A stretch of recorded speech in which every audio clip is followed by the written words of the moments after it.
Hey, what's going on, guys? It's the DG Dave here, and today we're diving into 5 games that I believe are absolutely perfect for those gloomy winter days. These picks aren't just packed with hundreds of hours of replay value, they're also going to give you that comforting, cozy type of vibe that we're all looking for this winter season. The kind of feeling that's just right when you're curled up indoors while that snow is piling up outside.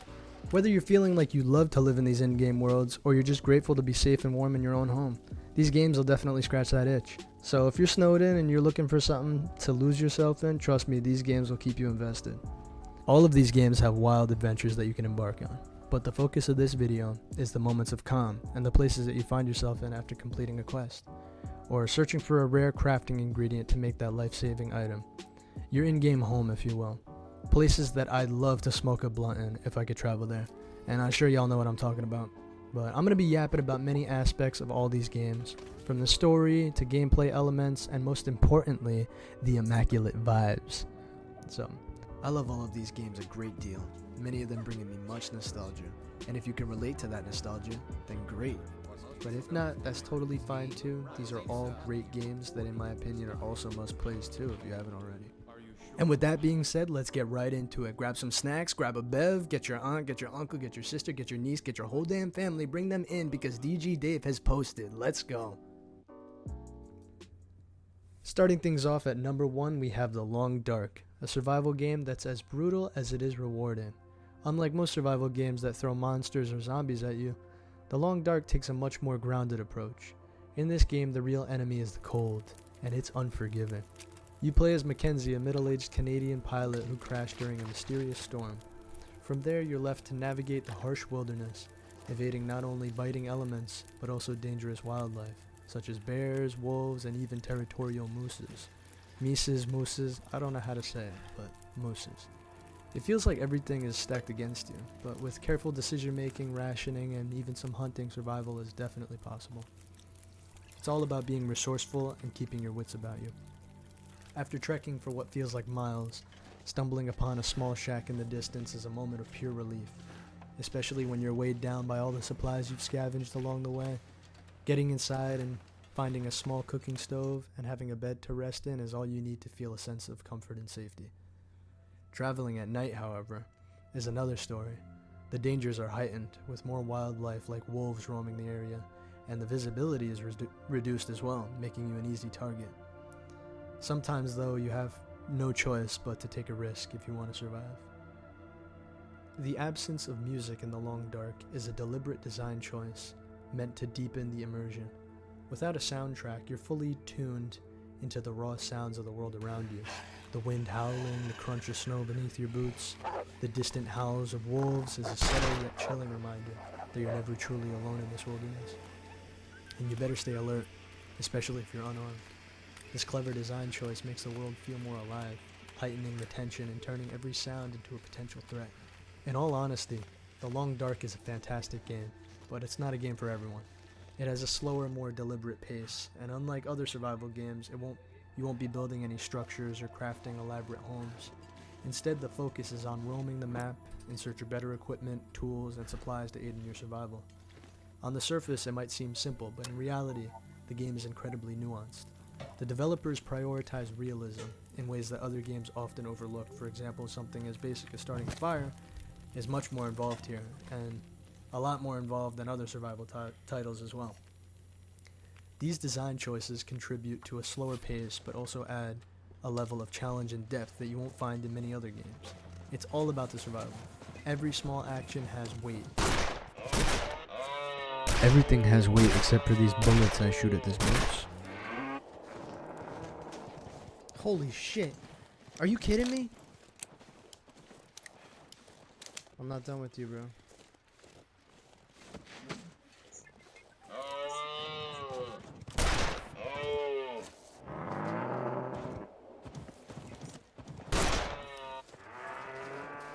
Bro, how?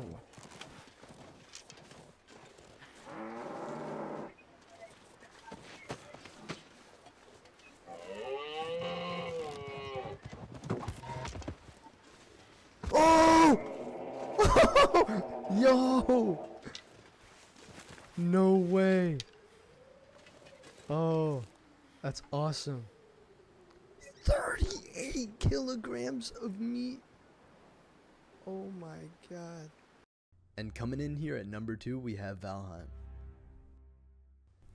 Valheim is a breathtaking survival game with a very unique take on the Viking genre. It has a very unique, and I'm saying unique a second time, a very unique art style that I've always found myself attracted to. This type of art style to me is very reminiscent of older games from the late 90s to the early 2000s, and for me it just adds that additional overall cozy kind of feeling.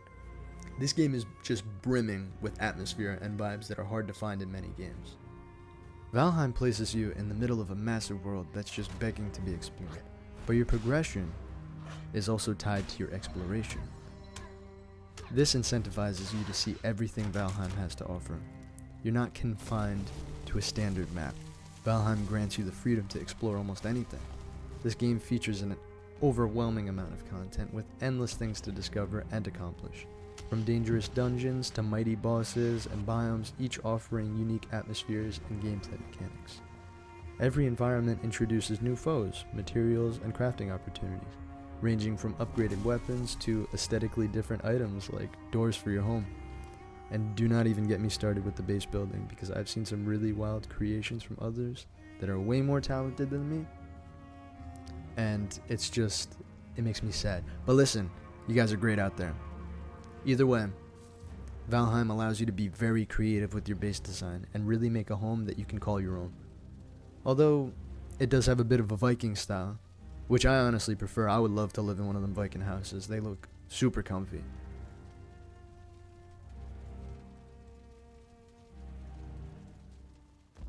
With a sudden flash, we tear through the fabric of reality and land squarely into number 3 with Dishonored. Dishonored has always been one of my all-time favorite games. I've been playing it since its debut back in 2012 on my Xbox 360 when I was just a wee young lad. It's a game that stuck with me through the years, and it's still a comfort game. I return to it again and again like clockwork. Wait, hold up a second. Like clockwork? Like Dishonored 2? Like clockwork? You know what I'm saying? Does anyone get that? No? Okay, no one gets it. I'm gonna continue now. Honestly though, I come back to this game yearly without even realizing it, and before I know it, I've already played through the entire game again. As I was recording this footage for this video, I ended up playing it through once more again. I could honestly talk about this game all day if I wanted to. There is just so much to love about it. The art style is timeless, and it still holds up amazingly well, even after 13 years. Then there's this dark, mystical story that unfolds as you play, and of course the incredibly smooth gameplay. This game handles like a dream, and it feels like it came out like last week. The movement is crisp, snappy, and the abilities you unlock make you feel like a true unstoppable assassin. I cannot forget to mention the immaculate vibes. This game is filled with some absolutely swanky locations that are all the more striking when you consider the state of the world that you're in. The game takes place in the fictional city of Dunwall, which is inspired by industrial-era London. The setting perfectly complements the dark and oppressive tone of the story. Dunwall is suffering from a devastating plague that has ravaged the city, leaving it in ruins. So when you stumble into fancy, opulent areas of the city, they feel all the more luxurious and eerie given the context.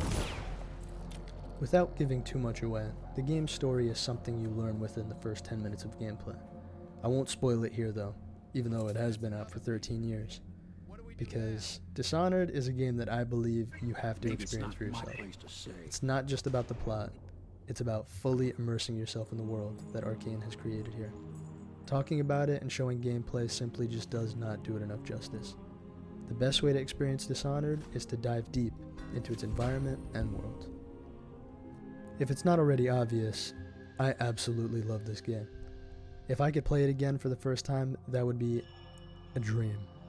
If you're interested, this game is only about $10 on Steam as of January 2025 when I'm recording this. And trust me, it is a price well worth your money. Please go check it out. Up next, we've got number 4, a game that truly needs no introduction. We have Skyrim. This epic open-world RPG is without a doubt one of the greatest, if not the greatest game of its kind to be released within the last 14 years. And honestly, I'm just as excited to see what the next installments in the series will bring. And if you think there's enough glazing in this video to last all of 2025, you are not wrong. But in all seriousness, Skyrim holds a very special place in my heart. There's something uniquely cozy and immersive about this game that never fails to make me feel at ease whenever I jump back in. In Skyrim, nothing you see in the distance is just for show. The world feels alive, and every cool landmark you spot isn't just background scenery. It's a real place, with quests, merchants, and even homes to buy. With enough gold, of course. The variety in Skyrim is unmatched. There is something for everyone. The game offers a stunning range of environments that make you feel like you're truly living in a world filled with endless possibilities. Whether you're fishing by a serene river, exploring majestic snowy castles, cozying up in a warm tavern, or battling a ferocious dragon in the heart of a dark forest, Skyrim never runs out of awe-inspiring moments. The list of experiences you can have here go on and on, and no matter how many times you play this game, there is always something new to discover. What the fuck? Bone dragon! Ooh. And that's something I truly love about Skyrim. It never gets old. I've played through it at least 20 times, from when I first had it on the 360 to present day, and not a single playthrough has ever been the same. Whether I choose a different race to experience the world through, or tackle quests in a new order, or align myself with a different faction, each journey feels fresh and exciting. Skyrim gives you the freedom to truly be who you want to be, and do what you want to do. The possibilities don't stop there either. Skyrim is easily one of the most streamlined and accessible games when it comes to modding, which is why it's no surprise that it's become one of the most modded games of all time. With thousands of mods available, you can truly tailor the game to suit your style and preferences. Whether you're looking to enhance the visuals, add new quests, tweak gameplay mechanics, or even create an entirely new experience, there's something out there for everyone. The sheer variety of mods means that you can play Skyrim however you'd like to play, making each playthrough feeling even more unique. I rest my case. Go get Skyrim. Go play Skyrim. Go mod Skyrim. Go enjoy Skyrim. Last but certainly not least, we have Left 4 Dead 2. Now I know I might lose some of you here, but if you made it this far, just hear me out. Much like Dishonored, Left 4 Dead 2 is one of my favorite childhood games, bringing back a whole wave of nostalgia from the past. While it might not be conventionally cozy or comfy, some of the safe rooms give you a sense of peace amidst the chaos. Would you take a nap in here, Kevin? Would I take a nap in here? Yeah. To be honest, I don't think there's anything comfy in this house. There's damn train. There's a bedroll here, which is what makes this game so special. That feeling alone earns Left 4 Dead 2 a well-deserved spot on my list. There's something incredibly fun about jumping back in with friends and tackling levels on the hardest difficulty. The simplicity of the gameplay makes it a perfect backdrop for casual conversations with your homies. You don't have to try hard or focus like in modern Call of Duty games, or competitive games for that matter. Left 4 Dead 2 is all about having fun and enjoying the moment. This game doesn't require intense focus, but it still provides plenty of challenge if you're looking for them, of course. If you play with a group of 4 friends on higher difficulties, it's an absolute blast. The challenge ramps up and the fun becomes even more rewarding. For me, the charm of Left 4 Dead 2 lies in its simplicity and familiarity. It's a game that makes it easy to kick back, have fun, and shoot zombies without overthinking a single thing. You'll find it's an easy choice when you just want to unwind and play something casual. We all look for different things in games. Some crave complexity. Others, like me, I enjoy some simplicity here and there. Sometimes I like some puzzle games, but it's no surprise I buy Call of Duty every year without fail. I know Left 4 Dead 2 might not seem cozy to everyone, but for those who grew up with it, it'll always have a special place in our hearts. I'll always look back fondly on the memories I've made with this game, and I'll continue making more as the years go by. If you ever find yourself just wanting to mindlessly shoot zombies, this game is a no-brainer. If you guys checked out any of the games I mentioned in this video, be sure to let me know in the comments what you guys think of them. I'd really love to hear what you guys think, and whether you agree or disagree with my list, I'm still curious to see what hot takes you guys might have. Also, be sure to leave a comment too. One more thing, if you have any suggestions of some of your guys' favorite games, and maybe we'll even have a part 2 on some more comfy games, or just a bunch of other different types of games, whole different genre, who knows. But yeah guys, thanks for watching, peace.